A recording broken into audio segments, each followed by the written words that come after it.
போயிட்டால? இல்ல, தோட்டத்துக்கு போகல. மோட்டர் தான் ரிப்பேர் ஆகி போச்சே. அது சரி பண்ணி வர 2 நாள் ஆகும்னா 4 நாள் அவங்கவே என்னைக்கு வருதோ தெரியல. அதனால எங்க வீட்டுக்காரன் இன்னைக்கு தோட்டத்துக்கு போகல. வேணா நீ வேணா போய் ஈக்கு வேணா கிளி, நான் வெளியே போக வேண்டியிருக்கு, இன்னைக்கு போயிட்டு வந்துடுறேன்னு சொல்லிட்டு போனாரு. எங்க போறாருன்னு வேற சொல்லல. கேட்டேன், ஒரு பதிலும் சொல்லாம போயிட்டாரு. மதியத்துக்கு சாப்பாட்டுக்கு வந்துருவேன், சோறு கறியெல்லாம் ஆக்கி வைக்கின்னு. அதனால நான் காலையிலே சோறு கறியெல்லாம் ஆக்கி அவளுக்கு பள்ளிக்கூடத்துக்கும் கொடுத்து விட்டுட்டேன் காலேஜுக்கு. அதனால அவளை கொண்டுட்டு போயிட்டாளுவேன். சரி, அங்கனே இருந்தேன்னா நமக்கு வேலை ஓடாதுன்னு நினச்சிட்டு அப்படியே உலையதுக்கிட்டு இங்கே வந்தேன். அப்படியா? நான் காலையில என் வீட்டு பிள்ளைகளுக்கு சும்மா தக்காளி சோறு மாதிரி குக்கரில் வச்சு பிரிஞ்சின்னு சொல்லி செஞ்சு கொடுத்து விட்டுட்டேன். கொண்டுட்டு போயிட்டு அதுன்னா சாப்பிட்ற எதுவும் குறை சொல்லாமல் நான் பறவு பொறுமையாக சோறு பொங்கி கறியாக்கிக்கிடலான்னு நினச்சிக்கிட்டு காலையிலே ஒரு மாதிரி சோம்பலாக இருந்தது, ஒன்றும் செய்ய தோணலை. அந்தால தக்காளியை போட்டு அப்படியே செஞ்சு கொடுத்து விட்டுட்டேன். நீங்கள் என்னக்கா சமைச்சிய காலையில்? நான் காலையிலே கருவாடு கொஞ்சம் கிடந்துச்சா, அதை போட்டு கருவாட்டு கறி வச்சு விட்டுட்டேன். மீனுக்கு கிடந்து காத்து கிடந்து மீன் குழம்பு எந்த காலம் வச்சு அவளுக்கு வேற கொடுத்து விட்றது காலேஜுக்கு. அதில் வேற காலையில சரி கருவாட்டு கறியை வைக்கணும்னு வச்சு கொடுத்து விட்டாச்சு. பறவை வேணா மீன் வந்துச்சுன்னா வாங்கி மீனை பொறிச்சு கொடுத்துட வேண்டியது தான். நானும் மீன் தான் வருமானு காத்திருக்கேன். சோத்த அடுப்பில் போட்டுட்டு தான் இனிமேல் மீனை வாங்கி கறி வைக்கணும். அரிசியில் நிறைய கல்லும் கருப்பு அரிசியும் நிறைய கிடக்கு, அதான் கிடந்து பறக்கிட்டு கிடக்கு. தடவை ரேஷனில் வாங்கினது தானே? இல்லை, இது போன முறை வாங்கின அரிசி. அதனால தான் கொஞ்சம் வண்டு வேற பிடிச்சிருக்கு, அதான் கொஞ்சம் பறக்கி எடுத்துக்கிட்டு இருக்கேன். புடச்சுன்னா கொஞ்சம் எல்லாம் வந்துரும்ல, தூசி தும்புன்னு கிடந்துச்சுன்னா அதான் புடச்சிட்டு அடக்கேன். அது 2 அலசுனா எல்லாம் போயிடும். ஆமாம், அடுப்பில் ஒலை போட்டிருக்கேன், தண்ணி கொதிச்சுட்டு அடக்கமா இருக்கும். கழனி முடிஞ்சு அந்தளவு போட்ட வேண்டியது தான். ஆமாம் எக்கு, உங்கள் கூட நேற்று தோட்டத்துக்கு வந்தாலும்ல உமாவும் பெரிய பொண்ணா என்ன பண்ணாலுவே? ஏதோ கிழங்கு பிடுங்க போறேன்னு சொல்லிக்கிட்டு இருந்தாலுவே. ஐயே, கிழங்குனது தான் ஞாபகம் வருது வேறு. இந்த மடிக்குள்ள உனக்கு கிழங்கு போட்டிருந்தேன், இந்த இரு மறந்தே போச்சு. மடிக்குள்ள போட்டு வச்சிருந்தேன், உனக்கு தரணும்னு மறந்துட்டேன். இந்தா, அப்ப நேற்று கிழங்கு பிடுங்க தான் செஞ்சாலுவல்ல. ஐயே, அந்த கூத்தை ஏன் கேக்கா? வேண்டாத வேலைலாம் பண்ணி விட்டாலுவே ஒரு நிமிஷத்துல. என்னாச்சுக்கு? நான் எங்க வீட்டுக்காருக்கு சோத்தை கொடுத்துட்டு வர்றதுக்குள்ள அவ்வளோ குழிய தோண்டி அவ்வளோ கிழங்கு மனம் போல பிடிங்கி தள்ளிட்டாளுவே. நான் போய் பார்த்ததும் எனக்கு வயிற்றுச்சல் தாங்க முடியல. ஆமா, நீங்க வியாபாரிக்கெல்லாம் கொடுக்கணும்னு சொல்லி போட்டு வச்சிருந்தியே, அந்த கிழங்கு எங்க வச்சே பிடுங்கணும்னு தான் சொல்லிக்கிட்டு இருந்தாலுவே. இருந்தாலும் நீங்க இருக்கியெல்லாம் பார்த்துக்கிடுவியே நினைச்சேன். அவ்வளோ சொல்லும் போது நீங்க அடுப்புல குழம்பு கிடக்கு சோறு கிடக்குன்னு பார்க்க போயிட்டியே, அப்பதான் சொல்லிக்கிட்டு இருந்தாலுவே ஏதோ கிழங்கெல்லாம் பிடிங்கி நாங்க வியாபாரம் பண்ண போறோமாக்கோன்னு. ஆமா, அப்புறம் நான் சட்டம் போட்டதுக்கு அப்புறம் நாங்க வியாபாரம் பண்ணி உங்களுக்கு அந்த காசை தந்துருவோமாக்கோ அப்படி இப்படின்னாலுவே. என்ன பண்ண போறாளுவோ தெரியல. நேற்று கடந்து அவளை கலங்கி அப்புறம் உரிச்சு அங்கே உங்க தோட்டத்தில் தான் போய் மோட்டரில் தண்ணி பம்பு செட்டில் போயிட்டு அவ்வளோத்தையும் கழுவி எடுத்துக்கிட்டு வந்தாலுவே. இன்னைக்கு போட்டு அவிச்சு நாங்கள் கொண்டு போய் வித்துட்டு வருவோமாக்கோன்னாலுவே. பெருப்பால்வெல்லாம் இருக்கும் இப்போ விற்கக்கு போடு. அப்படியா? ஆமாம், இன்னைக்கு என்ன பண்ணியாளுவன்னு பார்க்கணும். அவ்வளோ கிழங்கையும் நாசம் பண்ணிவிட்டாளுவன்னு எனக்கு வயிற்றுச்சல் தாங்கலை. கிழங்குக்கு 3 ரூபா 4 ரூபாய்க்கு எடுக்கேங்க நல்ல போட்டுன்னு நானும் பார்த்தேன்னா இவ இந்த வேலையை பார்த்து விட்டா. ஆமா, அவ்வளோ நேரத்தை அப்படிதான் சொல்லிக்கிட்டு இருந்தா. திருச்செந்தூர்ல கோயில் எல்லாமே 5 கிழங்கு வச்சுக்கிட்டு 50 ரூபா 100 ரூபாங்காவே. நாங்க இதை கொண்டு போய் வித்து உங்களுக்கு காசை தந்துருவோமாக்கோ அப்படின்னாலுவே. ஏன் நானும் தரமுண்டே, நான் யார்கிட்டே கொடுத்துக்கிடுவேன் நீட்டேன். இவ்வளோ பேச்சை கேட்டு அவ்வளோத்தையும் நாசம் பண்ணாண்டான்னு நான் நினச்சிக்கிட்டு ஏன்ட்டெல்லாம் வந்துடாதீங்க நீட்டேன். நாங்கள் லட்சுமியை கிட்ட வாங்கி வியாபாரம் பண்ணுவோமாக்கோன்னாலுவே. நான் சரி நீங்க தோட்டத்துக்கு ஒன்னா தானே பேருக்கே நீங்க பாத்துக்கிட்டே அவங்கள அப்படியே கை வச்சிருவாங்கன்னு நினைச்சேன். நானும் என் வீட்டுக்காரரும் சாப்பாடு போட்டு சாப்பிட்டுட்டு இருந்தான்.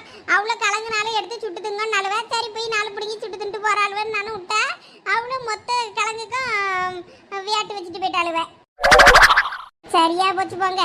சரிக்கா, நீங்க இருந்து பாய் முனைஞ்சிட்டு இருங்க, நான் அந்த அரிசியை கழனி முனைஞ்சு அடுப்புல போட்டுட்டு வந்துடுறேன். சரி சரசு.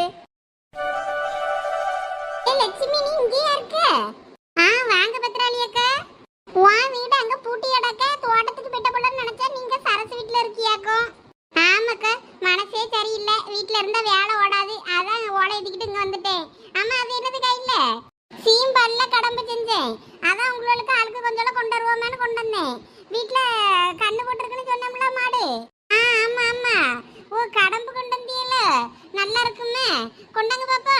இந்த அப்படி உனக்கும் சரசுக்கு தான் எடுத்துட்டு வந்தேன். அங்க வாவிட பூட்டி கிடந்ததும் சரி சரசுக்கு கொடுத்துட்டு போவோம், உனக்கு அப்புறம் கொண்டு வந்து தருவோம்னு நினைச்சேன். அப்படியா? நான் அங்க வீட்டை பூட்டி போட்டுட்டு வந்தேன். அதான் ஆள் இல்லதான் பிள்ளைகள் காலேஜுக்கு போயிட்டு இவ்வளோ அப்ப தோட்டத்துக்கு போயிட்டா உள்ள இருக்கு அப்படின்னு நினைச்சுக்கிட்டு தான் வந்தேன். சரி, இப்ப சரசங்க உள்ளதானே நடக்கா? ஆமா, இப்பதான் உலையில அங்க தண்ணி போட்டிருக்கேன், போய் அரிசி கழுவி மணிச்சு போட்டு வரேன்னு சொல்லிட்டு உள்ள போனா. வருவா, நீங்க உட்காருங்க.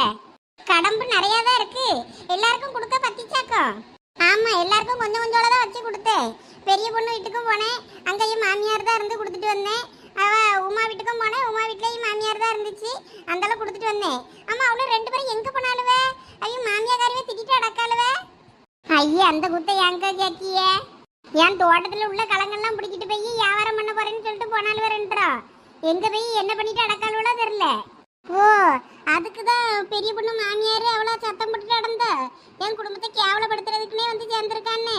நான் இது வழக்கம் போல எப்பயும் திட்டுறது தானே, இதை கொடுத்துட்டு நான் பாட்டுக்கு வந்துட்டேன். அது பாட்டுக்கு புலம்பிட்டு நடந்துச்சு. சரி சரி, உங்க மருமக தானே இதை சமாளிங்கன்ட்டு வந்துட்டேன். இந்நேரத்துக்கு திருச்செந்தூருக்கு போயிருப்பாளுவே வியாபாரத்துக்கு. கேவலம் தான் போ. பெரிய பொண்ணுமா போயிருக்கா? ஆமா, உமாளுக்கு துணைக்கு போயிருக்காவா? ஓ, உமாளுக்கு துணைக்கு இவிய கையால போயிருக்காவே. ஆமா ஆமா, அப்படிதான். வாங்கம்மா வாங்கம்மா, கிளங்க 5 கிழங்கு 50 ரூபாம்மா. வாங்க வாங்க வாங்க. ஏலா, கோயில் வாசல்ல இறங்காம என்ன பஸ் ஸ்டாண்ட்லயே கடையை போட்ட?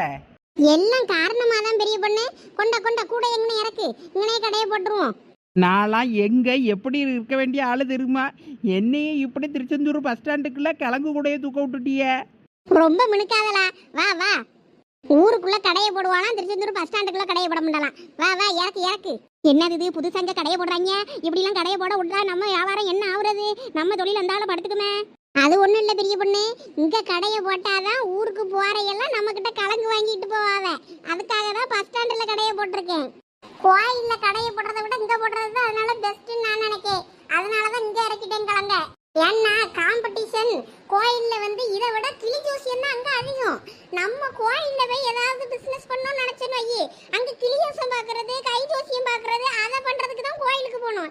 ஏன்னா அவங்க தான் சாமி கூட வர்றவங்களை விட அதிகமா சுத்திக்கிட்டு இருக்காங்க. அது சரி. இப்ப நம்ம கிட்ட அவிச்ச கிழங்கு கேட்கறவங்களுக்கு இந்த கிழங்கு கொடுக்கணும். அவிக்காத கிழங்கு வேணும்னு கேட்டா உங்ககிட்ட இருக்கு பாரு, அந்த கிழங்கு கொடுக்கணும். சரி, இங்க எல்லாம் கிழங்கு 50 ரூபாய்க்கும் விற்காங்க, 100 ரூபாய்க்கும் விற்காங்க. நீ எவ்வளவு வச்சு விற்க போற? நம்ம ஒரு 5 ரூபா 10 ரூபா கம்மியா வச்சு விற்கணும். அப்பதான் எல்லாரும் நம்ம கிட்ட வாங்குவாங்க. இதுதான் பிசினஸ் ட்ரிக்ஸ். இப்ப பாரு நான் எப்படி வியாபாரம் பண்றேன்னு. நீங்க ஓரமா உட்கார்ந்து வேடிக்கை பாரு. நமக்கு எதுக்கு வம்பு? ஓரமா உட்கார்ந்துருவோம். ஓரமா உட்கார்ந்து வேடிக்கை பாருனா, அங்க போய் ஓரமா உட்கார்ந்துருக்க. இங்க வா, பக்கத்துல வந்து உட்காரு. கூட்டெல்லாம் அதிகமா வந்துருச்சுன்னா அப்புறம் சமாளிக்கிறதுக்கு ஆள் வேண்டாமா? நான் வரையிலுக்கு கிளம்பி எடுத்து கொடுப்பேன். நீ காசை வாங்கி பத்திரமா வச்சுக்கிடணும். பக்கத்துல வந்து உட்காரு. அந்த வாரேன். ஏதோ பஸ் ஸ்டாண்ட்ல பஸ்ஸுக்கு காத்திருக்கவா மாதிரி ஓரமா போய் உட்கார்ந்துருக்கா யாரோ மாதிரி. வாங்கம்மா வாங்கம்மா, கிழங்கு சூப்பரான கிழங்கு, சுவையான கிழங்கு. வாங்குறதுக்கு வாங்க வாங்க வாங்க. நம்ம தோட்டத்துல இருந்து ஃப்ரெஷ்ஷா காலையில தான் புடிங்கி அவிச்சு சுட சுட கொண்டு வந்திருக்க கிழங்கு. உங்களுக்கு சந்தேகமா இருந்துச்சுன்னா இந்த கிழங்க பிச்சு பார்த்து சாப்பிட்டு பார்த்துட்டு கூட நீங்க வாங்கிக்கலாம். நம்ம கிட்ட எங்கேயுமே வாங்க முடியாத விலையில நான் தரேன். வாங்க வாங்க வாங்க. இந்த பொம்பளையில் 2 பேரையும் இப்படியே விட்டா சரிபட்டு வராது. இதுக்கு ஏதாவது ஒண்ணு பண்ணியே ஆகணும். எம்மா, ஒரு கட்டு கிழங்கு எவ்வளவுமா? அண்ணாச்சி இங்க வாங்க. அது ஆறி போன கிழங்கு, நாரி போன கிழங்கு. நம்ம கிட்ட இருக்கு பாருங்க கிழங்கு. சுவையான கிழங்கு, சூப்பரான கிழங்கு, அருமையான கிழங்கு, சுட சுட கிழங்கு. அது ஆறி நாரி ஊசி போன கிழங்கு அண்ணாச்சி. நம்ம கிட்ட வாங்குங்க. எல்லா கிழங்கும் சூப்பரான கிழங்கு. நம்ம தோட்டத்திலே விளைஞ்ச கிழங்கு. வாங்கோ வாங்கோ, வாங்குறதுக்கு வாங்கோ. சார், நம்ம கிட்ட கிழங்கு வாங்குனீங்கன்னா நீங்க அடுத்த முறை வரும்போது எங்க கிட்ட தான் வாங்குவீங்க. அந்த அளவுக்கு அருமையான கிழங்கு. முன்னாடி இருக்கு பாருங்க, அதுல இருக்க கிழங்கு 50 ரூபாய், இந்த கிழங்கு 100 ரூபாய். உங்களுக்கு எது பிடிச்சிருக்கோ எடுத்துக்கங்க, நான் விலையை பார்த்து போட்டு தரேன். அண்ணாச்சி நம்ம கிட்ட வாங்குங்க. எந்த கிழங்கு எடுத்தாலும் 50 ரூபாய் தான். நான் உங்களுக்கு 45 ரூபாய்க்கு தரேன். இங்க வாங்கோ. நம்ம தோட்டத்துல விளைஞ்சது. நல்லா பாலாரும் தேனாரும் ஊத்தி அருமையா வளர்த்த கிழங்கு. சாப்பிட்டு பாருங்க, அதுக்கப்புறமா நீங்க முடிவெடுங்க. இந்தாம்மா வாரேன் இரு. ஆமா, அந்த கிழங்கும் 50 ரூபாய், இந்த கிழங்கும் 50 ரூபாய் தானா? ஆமா அண்ணாச்சி, நீங்க எந்த கிழங்கு எந்த கட்டை எடுத்தாலும் 50 ரூபாய் தான். உங்களுக்கு 45 ரூபாய். எடுத்துக்கங்க. உங்க விருப்பத்துக்கு எத்தனை கட்டு வேணும்னாலும் எடுத்துக்கங்க. நான் கிழங்கு ஊருக்கு கொண்டு போலாம்னு பார்த்தேன், அதனாலதான் கேட்டேன். அப்படின்னா அண்ணாச்சி, நீங்க அவிச்ச கிழங்கு இப்ப திங்கணும், பஸ்ல போகும்போது திங்கணும்னா அவிச்ச கிழங்கு ஒரு கட்டு வாங்கிக்கிடுங்க. ஊருக்கு கொண்டு போய் அவிச்சுக்கிடலாம்னா அந்த பச்சை கிழங்கு வாங்கிட்டு போங்க. அப்புறம் பொறுமையா அவிச்சு கூட சாப்பிட்டுக்கிடலாம். ஆமா அண்ணாச்சி, அவிச்ச கிழங்கு உள்ள அந்த பீனி இருக்கும்ல, அது பிசு பிசுன்னு ஆயிரும். காத்தோட்டத்துல வைக்கலன்னா நச நசன்னு ஆயிரும், நீங்க திங்க முடியாது. அதனால ஊருக்கு கொண்டு போய் பானையில போட்டு அவிச்சியல்னு வைங்க. இட்லி சட்டிக்குள்ள போட்டுனாலும் அவிக்கலாம். அவிச்சு எடுத்து சாப்பிட்டீங்கன்னா இன்னும் அருமையா இருக்கும். அதுக்கு பச்சை கிழங்கு வாங்கிக்கிடுங்க. அதுவும் 50 ரூபாய் தான். உங்களுக்கு 45 ரூபாய்க்கு தரேன். சரிம்மா, அப்ப எனக்கு பச்சை கிழங்குல 2 கட்டு கொடு, அவிச்ச கிழங்குல 1 கட்டு கொடு. தாரேன் அண்ணாச்சி. நம்ம வியாபாரத்துல மண்ணெல்லி போட்டுட்டா இவளை நான் இன்னைக்கு சும்மா விட மாட்டேன். இதுல 2 கட்டு, அதுல 2 கட்டுன்னு வச்சிருக்கேன் அண்ணாச்சி. 180 ரூபாயா கொடுங்க. இந்தாம்மா 200 ரூபா நீயே வச்சுக்க. உன்கிட்ட கிழங்கே நல்லா ஃப்ரெஷ்ஷா நல்லா இருக்கு, அதனால உனக்கு தரலாம். 200 ரூபாய்க்கு தந்தாலும் ஒன்றும் தப்பு இல்லை. ஒரு கட்டு கிழங்கே 100 ரூபாய்க்கு சொல்றாங்க. நல்ல கிழங்கு, இந்த கிழங்கு நல்லாவும் இருக்கு. 200 ரூபாய்க்கு வாங்கலாம் உன்கிட்ட. இந்தாப்படி. தேங்க்ஸ் அண்ணாச்சி. ஊருக்கு பத்திரமா பார்த்து போயிட்டாங்க. வீட்ல எல்லாரையும் கேட்டேன்னு சொல்லுங்க. சரிம்மா வாரேன்.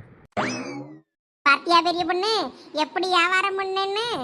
வியாபாரம்லாம் நல்லா தான் பண்ணுற, இருந்தாலும் அடுத்தவங்க வியாபாரத்தை கெடுத்து நீ வியாபாரம் பண்ணுறது தான் எனக்கு என்னமோ தப்பாக தெரியுது. நான் எங்க வியாபாரத்தை கெடுத்தேன்? நான் எனக்கு எப்படி தோணுதோ அந்த மாதிரி நான் வியாபாரம் பண்றேன். அந்த பொம்பளை அதுக்கு தோன்ற மாதிரி வியாபாரம் பண்ண வேண்டியது தானே. அதுவும் என்னை மாதிரி பேச கத்துக்கிட்டு இருக்கணும். அதுக்கு அந்த திறமை இல்ல. நான் என்ன பண்றது? ஏமா இங்க 2 பேரும் நம்ம வியாபாரத்தை கெடுக்கணுனே வந்திருக்கலுவம்மா. இவளோட சும்மாவே விடக்கூடாதுமா. நான் என் வீட்டுக்காரனுக்கும் போன் அடிச்சு வர சொல்றேன். இவளோட அடிச்சு ஓட விட்டாதான் சரி வரும். சீக்கிரம் வந்துரு. என்னது நம்ம வியாபாரத்தை கெடுக்க வந்திருக்காள்வளா? இரு நான் தான் வாரேன். உன் புருஷன் தான் வெள்ளரிக்கா வித்துக்கிட்டு பஸ்ல யார் இறங்கினா அவனை போன போட்டு சீக்கிரம் வர சொல்லு. நான் தான் வாரேன். ஐயோ கடைக்கார தம்பி, இந்த கிழங்க கொஞ்சம் பாத்துக்க. நான் தான் வாரேன். என் மோவன் அந்த பக்கம் வியாபாரம் பண்ணிக்கிட்டு இருந்தா அவ பொழப்ப கெடுக்க எவ்வளவு வந்து 2 பேர் கடையை போட்டுக்காள்வளா? அவளோட நான் காலி பண்ணிட்டு வாரேன். சரிக்கா நான் பாத்துக்கிட்டேன், நீ போயிட்டு வா. எங்க வந்து யார் கடையை போடுறது? நான் தான் வாரேன் இரு. ஏக்கா வாக்கா சுருட்ட முடியக்கா, நம்ம கடையில கிழங்கு வாங்குங்க, சூப்பரா இருக்கும். ஏம்மா இவ்வளவுதாம்மா. என்னது அம்மாவா? எதுக்கு இப்படி கோவமா வந்து நிக்குது இந்த பொம்பளை? பிங்கி கிழவிக்கு சித்தி சித்தப்பா பிள்ளைகளா இருக்குமோ? பிங்கி கிழவி மூஞ்சி சாடையிலே இருக்க, மண்டை ஆளு சைஸ் எல்லாம் பார்க்க அப்படிதான் இருக்கு. பிங்கி கிழவியோட தூரத்து சொந்தமோ என்னமோ தெரியலையே. யாரெல்லாம் நீங்கள் எங்க இடத்துல வந்து கடையை போட்டிருக்கீங்க? ஏமா கடையை போட்டது மட்டும் இல்லம்மா, நம்ம கடையில வாங்க வர கஸ்டமர் எல்லாம் வாங்க விடாம மறிச்சு அவ கடைக்கு ஆளை இழுக்காமா. அவ அந்த கடையில வாங்காத, அந்த கிழங்கு நல்லா இருக்காது, அது நாரி போனது என் கடையில தான் சுட சுட இருக்குன்னு சொல்லி வியாபாரம் பண்றாமா. ஏலா இந்த இடத்துல இந்த பஸ் ஸ்டாண்ட்ல நான் எத்தனை வருஷமா வியாபாரம் பண்ணிக்கிட்டு இருக்கேன் தெரியுமா? ஏன் வியாபாரத்தை கெடுக்கிறதுக்கே நீ வந்திருக்கியா? நீ உன்னை நான் சும்மா விட மாட்டேன் பாத்துக்க. இந்த இடத்துல கடையை போடணும்னா அதுக்கு ஒரு ரூல்ஸ்லாம் இருக்கு. என்னது ரூல்ஸா? ஏமா இவ எல்லார விடையும் குறைஞ்ச விலையில கலங்குதாரே வான்னு எல்லாரையும் கூட்டி அவ்வளவு கஸ்டமரையும் பிடிக்காம நம்ம எல்லாரும் இங்க எல்லாரும் 50 ரூபானா 50 ரூபாய்க்கு தான் கிழங்கு விற்கணும், 100 ரூபானா 100 ரூபாய்க்கு தான் கிழங்கு விற்கணும், எல்லா வியாபாரியும் சேர்ந்து சொல்லி வச்சு வித்துட்டு இருக்கோம். இவ வந்து புதுசா கடையை போட்டு ஒவ்வொருத்தர்கிட்டையும் 30 ரூபா 40 ரூபா 45 ரூபா அவ இஷ்டத்துக்கு வித்துக்கிட்டு இருக்காமா. குறைச்சு இப்படி விற்கிறதுனால அவ்வளவு கஸ்டமர் அவகிட்ட போயிடுறாங்க. நம்ம கிட்ட வாங்காம நம்மள திட்டிட்டு வேற போறாங்க. இந்த மாதிரி எல்லாம் இங்க வியாபாரம் பண்ணப்படாதுமா. 50 ரூபானா 50 ரூபா தான், 100 ரூபானா 100 ரூபா தான். கிழங்கு எல்லாம் சைஸ் பார்த்து நாங்க பிரிச்சு தான் வியாபாரம் பண்றோம். எல்லா வியாபாரியும் சொல்லி வியாபாரி சங்கத்துல இருந்து விலை பண்ணி எல்லாம் நாங்க போட்டு வித்துக்கிட்டு இருக்கோம். நீ எப்படிமா நீங்க வந்து கடையை போடுவ? டோக்கன் வச்சிருக்கியா? கடை நம்பர் வச்சிருக்கியா? ஏதாவது வச்சிருக்கியா? என்னது டோக்கனா? அப்படின்னா எதுவுமே தெரியாம இங்க கடை போட வந்துட்டியாக்கும். ஒழுங்கு மரியாதையா இடத்த காலி பண்ணிரு. இல்லனா என் மர்மோன் சரியான குடியார பைய, அவனை கூப்பிட்டு வந்து வச்சனா உனக்கு பஸ் ஸ்டாண்ட்ல அசிங்கப்படுத்திடுவான். ஆமா எல்லாம் எடுத்துக்கிட்டு ஓடி வேறு. ஏமா அவனுக்கு நம்ம வியாபாரத்தை கெடுத்துருக்காமா, அவளை கிழங்கையும் பிடிக்கிட்டு விடு. என்னது கிழங்க பிடிங்கிட்டு விட போறீங்களா? ஆமா இன்னைக்கு என் மொவ வியாபாரத்தை நீ கெடுத்துருக்கல்ல, அதுக்கு பனிஷ்மெண்டா உங்ககிட்ட இருக்க கிழங்கெல்லாம் கொடுத்துட்டு இடத்த காலி பண்ணு சொல்லிட்டேன். ஆமா பாருங்க, அப்படியெல்லாம் ஒன்னும் கிழங்கு உங்ககிட்ட தந்துட்டு நாங்க வெறுங்கையா ஆட்டிட்டு போற முடியாது. நாங்க என்ன இழிச்சாயா? அப்படியா? இரு என் மருமக பிள்ளைய வர சொல்றேன். வர சொல்லுங்க, நீங்க யார வேணாலும் வர சொல்லுங்க. எங்களுக்கு என்ன பயமா? எல்லாம் பெரிய பொண்ணு எனக்கு பயமா இருக்கலாம். யாரையாவது கூப்பிட்டு 7:30 இழுத்துறாத. நம்ம ஓடிடுவோம். வேணா கோயில் வாசல்ல போய் கிழங்க வித்துக்கிடலாம் மீதிய. என்ன பெரிய பொண்ணு நீ பெரிய தைரியசாலின்னு நினைச்சே. நீ என்ன இப்படி பயந்தாங்கொழியா இருக்க? இவங்களுக்கெல்லாம் பயந்து நம்ம வேற இடத்துல கடையை போடணும். நீ இங்கே இரு, நான் பாத்துக்கிடுறேன். என்ன ஆனாலும் சரி இன்னைக்கு நான் இந்த இடத்த காலி பண்ண மாட்டேன். அம்மா அப்படியா? இரு என் புருஷனை போன் பண்ணி வர சொல்லியிருக்கேன். நான் இப்ப வருவான் பாரு. உன் புருஷன் பெரிய இவன், வர சொல்லு. எவனா இருந்தாலும் நான் பாத்துக்கிடுறேன். என்னாடி தானே என்னத்துக்கு இங்க சண்டை போட்டுக்கிட்டு இருக்க? வாயா என் புருஷா வந்து இவ்வளவு என்னன்னு கேளு. என்ன மாமி என்ன பிரச்சனைங்க? என்னத்துக்கு நீ போன் பண்ணி கூட்டு விட்டிய? இந்த பாரு மர்மோனே, நம்ம போட்ட கடை போட்ட இடத்துல இவ்வளவு வந்து கடையை போட்டுட்டு அதிகாரம் பண்ணிக்கிட்டு இருக்காரு பாரு. அட இந்த 2 பீஸ் யாரு? புதுசா இருக்கு, நல்ல கலரா அழகா இருக்கும்ல. இந்த பஸ் ஸ்டாண்ட்லயே டீசெண்டா வியாபாரம் பண்ற ஒரே ஆளு நம்ம தான். நம்ம தியானை விட நல்ல சூப்பரான தியானடையா இருக்கு அந்த ரெண்டும். அதுல இந்த ப்ளூ கலர் சுடிதார் சூப்பரா இருக்கு, ரோசாப்பு கணங்கா இருக்கா. என்ன மர்மோனே என்ன யோசிச்சுக்கிட்டு இருக்கீரு? எப்படி இந்த பிகரை உசார் பண்றதுன்னு தான். இல்ல மாமியாரே, எப்படி இதுங்களை இடத்த காலி பண்ண வைக்கிறதுன்னு யோசிச்சுக்கிட்டு இருக்கேன். அடிச்சு வரட்டுங்க மர்மோனே, இதுக்கெல்லாம் பயந்துட்டு இருக்கலாமா? அவளோட இருந்து கலங்க பிடிக்கிட்டு அடிச்சு வெளியே பத்த போறேன் நான் இப்போ. இங்க பாருங்க, எங்க கலங்க மேலாம் கை வச்சேன்னா அப்புறம் அவ்வளவுதான். இங்க நடக்கவே வேற. இங்க பாரு, நீங்க கடையை போடக்கூடாது. எங்க அசோசியேஷன்ல சொல்லி நான் உன்னை கம்ப்ளைண்ட் பண்ணிடுவேன் பாத்துக்க. அப்புறம் நீ ஃபைன் கட்ட வேண்டியிருக்கும். ஃபைனா? உமா வேண்டாம் உமா, எதுக்கு வம்பு? நம்ம கிளம்புவோம். சும்மா இரு பெரிய பொண்ணு, நீ அமைதியா இரு. ஏமா என்னம்மா பாத்துக்கிட்டே இருக்க? முடி அப்படி சாஞ்சு வெளியே பத்தி விடுமா பஸ் ஸ்டாண்டுக்கு வெளியே. தேனே நீ சும்மா இரு, நான் பாத்துக்கிறேன், மாமி இருக்கல. நம்மளை வியாபாரம் பண்ண விடாம கஸ்டமர் எல்லாம் அவங்க பக்கம் இழுக்கிறாங்க. அதனாலதான் எனக்கு கோபம் வருது. கஸ்டமரை உன் பக்கம் இழுக்கணும்னா நீ அதுக்கேற்ற மாதிரி இருக்கணும். இந்த ரோசாப்பு என்ன அழகா இருக்கு, ரோஸு ரோஸு ரோஸு, அழகான ரோஸு நீ, பீஸு பீஸு பீஸு, எனக்கு ஏத்த பீஸு நீ. டே இப்ப முடச்சா கூட காந்த மாதிரி நம்மளுக்கு இழுக்குதே. சரி 4 பிட்ட போட்டு ஏதாச்சும் சமாளிப்போம். எக்ஸ்கியூஸ் மீ, நீங்க எதுவும் கோச்சுக்கிடாதீங்க. நான் அவங்க வீட்டுக்காரங்க தான். இருந்தாலும் நான் ரொம்ப டீசென்டான ஆளு. நமக்கு இந்த பிரச்சனை பண்றது, சண்டை பிடிக்கிறது இதெல்லாம் பிடிக்காது. நம்ம எதுவா இருந்தாலும் பேசி தீர்த்துக்கிடலாம். நீங்க எப்படி இவ்வளவு அழகா சிரிச்ச மூஞ்சோட சாந்தமா பேசுறீங்க? உங்க மாமியாரும் உங்க வீட்டம்மாவும் அப்படி பேச மாட்டாங்க. எதா இருந்தாலும் பொறுமையா எடுத்து சொன்னா நாங்க கேட்டு போடலாம். இந்த இடத்துல கடையை போடாதீங்க, இங்க வியாபாரம் பாதிக்கும், நீங்க கொஞ்சம் தள்ளியான அங்கன போடுங்க, பஸ் ஸ்டாண்டுக்கு வெளியே போடுங்க, இல்லைன்னா ரயில்வே ஸ்டேஷன்ல கொண்டு போடுங்க அப்படின்னு அப்படி ஏதாவது சொல்லணும். அதுக்குன்னு அவங்க ரொம்ப பேசுறாங்க. அது அம்மாவும் பொண்ணு அப்படிதான். நீங்க அதை ஒன்றும் பெருசா எடுத்துக்கிடாதீங்க. அதான் நான் இருக்கோம்ல, நான் பாத்துக்கிட்டேன். வாங்க, ரயில்வே ஸ்டேஷன் போற வழியில ஒரு இடம் சூப்பரா இருக்கும். அங்க நீங்க வியாபாரத்தை போட்டீங்கன்னு வைங்க, சூப்பரா சேல்ஸ் ஆகும். நானே உங்களுக்கு வித்து தரேன், வாங்க நீங்க என் கூட. ஏலா உமா, அவன் பல்ல கட்டிய சைஸே சரியில்லை. வேண்டாம், அவனை நம்பி எங்கேயும் போயிடாத. நம்ம வேணா இதை தூக்கிட்டு ஊருக்கே ஓடிடுவோம். சும்மா இருல பெரிய பொண்ணு. எப்படியாயும் இந்த கிழங்க வித்து காசை ஊருக்கு கொண்டு போகல. லட்சுமி அக்கா நம்ம கொண்டைய பாப்பர் பண்ணிரும். இங்க வியாபாரம் பண்ணலன்னு வையி, இவளுவ 2 பேரும் நம்ம கொண்டைய பாப்பர் பண்ணிடுவாளுவ. ஊருக்கு விற்காம போனா லட்சுமி அக்கா பாப்பர் பண்ணிரும். அதனால எங்கேயாவது ஒரு கரையில இந்த கிழங்கெல்லாம் வித்துட்டு தான் நம்ம போகணும். நீங்க என்ன யோசிக்கிறீங்க எனக்கு புரியுது. யாரோ ஒருத்தர் தெரியாத ஆளு இவரை நம்பி நம்ம எப்படி போறதுன்னு தானே. நீங்க நம்பிக்கையே என் கூட வரலாம், நான் உங்களுக்கு கிழங்கு வித்து தந்துருவேன். ஏன்னா என்னடா உன் புருஷன் அவளை தனியா கூட்டிட்டு போய் கடலை போட்டுக்கிட்டு இருக்கான்? ஏமா நீ நினைக்க பதிலா இல்லம்மா, என் புருஷன் அவன் தனியா கூட்டிட்டு போய் அவளை பயங்கரமா மிரட்டிக்கிட்டு இருக்கான்னு நினைக்கேன். நீ அவன் மூஞ்சிய கவனிச்சியா இல்லையா? அவ பயந்துட்டா. என் புருஷன் இப்படிதான் யாருக்குமே தெரியாத மாதிரியே சிரிச்சுக்கிட்டே என்னைய திட்டுவாரு. அந்த மாதிரி சிரிச்சு சிரிச்சு திட்டிக்கிட்டு இருக்காருன்னு நினைக்கேன். பொது இடத்துல அவருக்கு சத்தம் போடுறதெல்லாம் பிடிக்காதுல்ல, அதனாலதான். ஏதோ ஒண்ணு இவ்வளவு இடத்த காலி பண்ணி விட்டா சரிதான். நம்ம இந்த பொழப்ப நம்பிதான் வயிற்ற கழுவிட்டு அடக்கம், கஞ்சி குடிச்சிட்டு அடக்கம். அதுல வந்து மண்ணடி போட வந்துட்டாளுவ. என்ன 5 நிமிஷத்துல அவளத்தையும் அள்ளிக்கிட்டு பறந்துருவ பாருமா. என்ன சொல்றீங்க? ஓகேவா? நீங்க காலம் நீட்டிட்டு உட்கார்ந்து இருந்தா போதும், நான் எல்லாத்தையும் பாத்துக்கிறேன். சரி அப்போ ஓகே, நாங்க இந்த இடத்த காலி பண்றோம். நீங்க அப்படியே இந்த கூட எடுத்துட்டு பஸ் ஸ்டாண்டுக்கு வெளியில வந்துருங்க. நான் அப்படியே பஸ் ஏறி இறங்கி அப்படியே வெள்ளரிக்க விற்க மாதிரி அந்த பக்கம் வந்துடுறேன். இல்லைன்னா என் மாமியாரும் என் வீட்டம்மாவும் சத்தம் போடுவாங்க. சரி சரி. சீக்கிரம் எடுத்துட்டு கிளம்புங்க, இடத்த காலி பண்ணுங்க. பாத்தியாமா என் புருஷனை 5 நிமிஷத்துல நம்ம பிரச்சனையை கிளியர் பண்ணிட்டாரு. ஏன்னு போய் நீ வியாபாரத்தை கவனி. அவங்க வேற இடத்துல வேற எங்கேயாவது கடையை போட்டுக்கிறேன்ட்டாங்க. அதனால நீங்க போய் வியாபாரத்தை பாருங்க. மாமியாரே நீங்களும் போய் கலந்து பாருங்க. அனாமத்தா போட்டுட்டு வந்துட்டீல்ல. நாங்க மொட்டையண்ட சொல்லிட்டு தான் வந்தேன். நான் பாத்துக்கிடுவான். சரி நான் போறேன். இருந்தாலும் இவ்வளவு நம்ம 4 காட்டு காட்டாம விடுறது எனக்கு மனசுக்கு வருத்தமாதமா இருக்கு. உன் புருஷனை வர சொல்லாம நம்மளே ஹேண்டில் பண்ணிருந்தா கூட இவ்வளவு அவ்வளத்தையும் பிடிக்கிட்டு விட்டுருக்கலாம். உன் புருஷன் வந்து காரியத்தை கெடுத்துட்டான். போ குடிக்கார பைய. குடிச்சா மட்டும் 10 பக்கம் பேசுவான், கடந்து கேவலப்படுத்துவான். குடிக்கலன்னா அமைதியானவை மாதிரி நடிச்சுக்கிட்டு திரிவான். ரொம்ப டீசென்ட்னு நடிச்சுக்கிட்டு திரியான். குடிச்சா இவன் எந்த ஆட்டம் ஆடுவான், என்ன ஆட்டம் ஆடுவான்னு யாருக்கும் தெரியாது வரும் இந்த பஸ் ஸ்டாண்டுல. ஏமா என் புருஷனை திட்டாதமா பாரு. இப்ப இவ்வளவு வெளியே அடிச்சு பத்தினதே என் புருஷன் தான். ஆமா நல்லா அடிச்சு பத்தினா. போ சரி நான் போய் வியாபாரத்தை பாக்கேன். சரிம்மா. காப்பி கீப்பி குடிச்சியா? காப்பியும் வடையும் குடிச்சிட்டு நான் உனக்கு சொல்லி விடட்டுமா? கொண்டு வந்து தர சொல்லுவாங்க கட்டி கடைக்காரவையன். காப்பியும் வடையும் கொடுத்து விட சொல்லு. சரிம்மா. ஜாக்கிரதை, இன்னொருக்கா இந்த பக்கம் வரக்கூடாது சொல்லிட்டேம்மா. பெரிய பொண்ணு வா, கிழங்கு கூடைய தூக்கு, நம்ம அந்த பக்கமா போவோம். இதெல்லாம் நமக்கு தேவையாளா? மொத்தம் அந்த பிங்கி கிளவி சொந்தக்காரங்கமே இருக்கு பேரு, இதுங்க கிட்டே கொடுத்துட்டு போயிடுவோம். வேணா கொஞ்சம் விலைய பார்த்து போட்டு தாங்கன்னு சொல்லி கேட்டு அவ்வளோத்தையும் கொடுத்துட்டு போயிடுவோமா? அட வா பெரிய பொண்ணு, இதை எடுத்துக்கிட்டு அந்த வெள்ளரிக்காரனே இதை வித்து தரேன்னு சொல்லிட்டான். நம்ம வித்துட்டு காசை வாங்கிட்டு ஊருக்கு ஓடிடுவோம். ஏடி அவனை பார்க்கவே ஜொல்லு வண்டி கணங்கா இருக்கு. உன்னைய பார்த்து பார்த்து பல்ல அளிக்கும் போதே நினைச்சேன் அவனை நம்பியா போற. அவனை நம்பி என்ன தனியாவே போறான்? இந்த இதுல இருக்க ரயில்வே ஸ்டேஷனுக்கு தானே, அங்கன போய் வித்து தரேன்னு இருக்கான். நம்ம காலை நீட்டிட்டு நிழல்ல உட்கார்ந்து இருந்தா போதுமா, அவன் வித்து தந்துருவானா, வாங்கிட்டு ஓடிடுவோம். என்னமோ போ, எங்கேயும் தர்மடி வாங்கி தராம இருந்தா சரிதான். நீ